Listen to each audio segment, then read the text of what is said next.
पहली बात है कि हमारे संबंधी श्यामा श्याम हैं, इनसे संबंध न टूटे और चाहे सबसे टूट जाए। यहाँ से हमारी भक्ति प्रारंभ होती है। मीरा जी से कहा उनकी ननंद ने कि हमारे यहाँ पहले बहू को देवी पूजन प्रायः सब जगह होता है, सौभाग्य रक्षा के लिए देवी पूजन अनिवार्य है। तो उनका हमारा ऐसा सुहाग नहीं जिसमें देवी पूजा की आवश्यकता हो। वो क्या समझे महान भक्त की वाणी को, तो बहुत हट किया। और वो थी विधवा, तो उनका क्या आपने देवी पूजा नहीं की क्या? आपका सुहाग तो उजड़ गया है। बहुत बुरा लगा उनको। मीरा जी का अंदर से संबंध गिरधर से है, किसी की एक कान नहीं मानी। मेरे तो गिरधर गोपाल दूसरो न कोई। अब अगर हम लोक व्यवहार को देखते हैं, लोक व्यवहार नहीं चल पाएगा। कल कोई ऐसा भी मित्र हो सकता है, रिश्तेदार हो सकता है, जो ये सब आवश्य पदार्थ पाता हो आपके घर आएगा कि हमको तो ऐसा भोजन चाहिए, तो आप बना के नहीं दे देंगे? वैष्णव है, तिलक कंठी धारण की, आप ऐसा कर सकते हैं क्या? मान लो कोई आए कह देगा आपको लाना नहीं है मैं साथ ही लाया हूँ अंडा और ये सब, आप बनाइए, हम थोड़ा, भले वो दामाद हो या बहनोई हो या रिश्ते नाते, आप क्या करेंगे उस समय? नहीं, आपसे पूछते हैं आप क्या करेंगे? आप क्या उस पवित्र रसोई में अमनिया करें? आपको लगेगा इसका प्रवेश भी घर में नहीं होने देंगे, महाराज आज के बाद कभी मत आना आप। अगर निष्ठा है भक्ति की तो आपके अंदर यही भाव आएगा, और अगर निष्ठा है संसार की तो भक्ति गौड़ हो जाएगी। फिर आप उसमें, तो हमें, जब आप निष्ठा से चलेंगे ना, तो एक दिन वो भी आपकी बड़ाई करेंगे, वो आपसे द्वेष नहीं करेंगे। भले व्यवहार में कह दे कि बड़ा अभिमानी है, बड़ा अपने को पंडित समझता है, भगत समझता है, हमारे यहाँ आता है ऐसा ऐसा, वो बड़ी पंडिताई दिखाते हैं कि हम प्याज लहसुन नहीं पाएंगे, हम ये नहीं करेंगे, वो ऐसा बोल सकता है। लेकिन अंदर से सबके हृदय में भगवान बैठे हैं, उनको लगेगा कि नहीं है तो भक्ति की ही बात ना। इसलिए हमें लगता है कि जहाँ तक हो सके तहाँ तक बचे अपने भोजन, क्योंकि भोजन से ही भजन की भूमिका बनती, पक्का समझ लेना। भोजन गलत हो गया तो सोचे विचार ही गलत हो जाएंगे, और जब विचार ही गलत है तो आप चल कैसे पाओगे इस मार्ग में? और प्राय आजकल भजन इसीलिए नहीं हो पा रहा, विचार गलत हो गए हैं।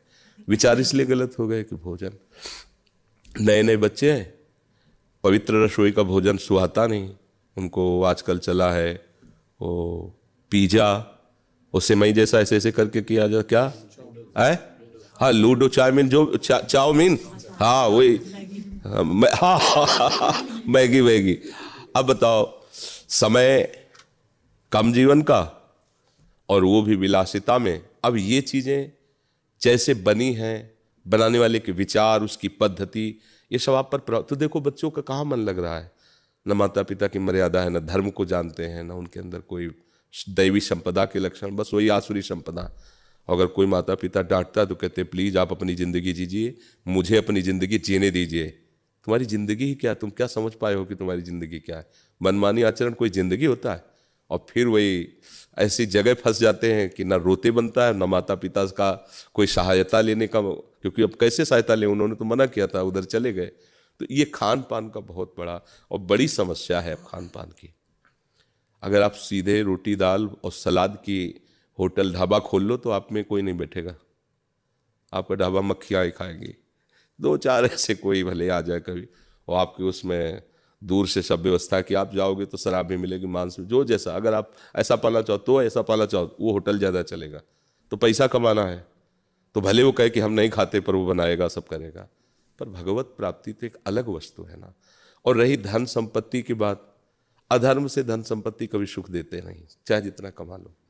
और भक्ति करोगे, भगवान का आश्रय रखोगे, तो माना कि आपके पास सामने वाले जैसा धन नहीं, पर आप एक आनंदित रहोगे, आपका परिवार स्वस्थ रहेगा, आपकी बुद्धि स्वस्थ रहेगी। तो हमें लगता है कि ये जीवन अच्छा रहे और जीवन के बाद भी अच्छा रहे, ऐसा कार्य करना चाहिए। व्यवहार में तो ऐसा नहीं हो सकता। बहुत से दोस्त मित्र रिश्ते नातेदार ऐसे जो आसुरी प्रवृत्ति के होंगे, तो हम उनको राजी करने के लिए असुर भाव थोड़ी स्वीकार कर सकते हैं। तो अब ये इतना तो आपको देखना ही पड़ेगा, इतनी तो सहना ही पड़ेगा, चार की गालियां तो सहनी पड़ेंगी। अपना मित्र जिसने प्रभु को बनाया, संसार ने उसके साथ बुरा व्यवहार किया। किसी का चरित्र पढ़ के देख लेना, जिसने जितना, देखो मीरा जी को कितना सताया गया। ऐसे निश्चल महात्मा मीरा जी को क्या अपराध था जहर पिलाया गया, रोज उनको कष्ट दिए जाते थे। क्या क्या उनका तो चरित्र ही है। किसी भी भक्त के चरित्र को देख लीजिए, तो हो सकता है आपको भी विरोध सहना पड़े, पर अपने प्यारे के लिए अगर विरोध सहना पड़े तो अमृत तुल्य है। प्यारे को छोड़कर इस मृत्यु लोक के संबंधियों की पुष्टता चाहे, ये तो मृत्यु ही है। इसलिए धैर्यवान रहो, और मुझे लगता है कोई भगवत भक्त का कुछ बिगाड़ नहीं सकता, क्योंकि भगवान उसके रक्षक होते हैं, भगवान सहायक होते हैं।